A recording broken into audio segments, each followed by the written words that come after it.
Muhammad Shayboniyxon atigi 300 ta askar bilan yengilmas Temuriylar armiyasini daryoga g'arq qildi.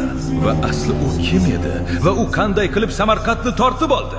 Tarixiy Rashidiyda yozilishicha, asl ismi Shohbaxt bo'lgan bu yigit Chingizxon avlodi qudratli Abulxayrxonning nabirasi edi. Ammo bobosining o'limidan so'ng butun mulkidan ajrab, vatansiz qochqinga aylanadi.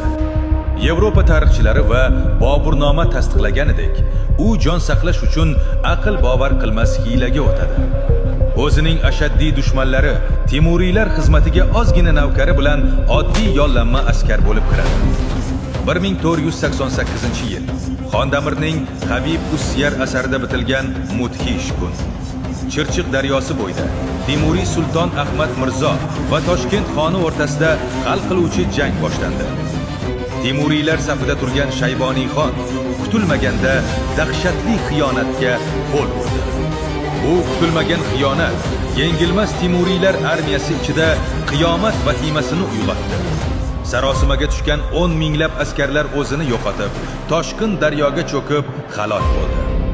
Aynan shu makkorona hiyla kechagi oddiy qochqinni Mavarro un-Nahrni titratuvchi cho'l bo'risiga aylantirdi.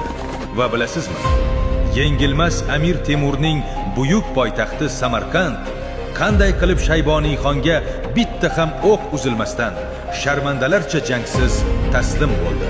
Sulton Ali Mirzoning mudhish xatosini keyingi qismda fosh qilamiz. O'tkazib yubormaslik uchun hoziroq obuna bo'ling.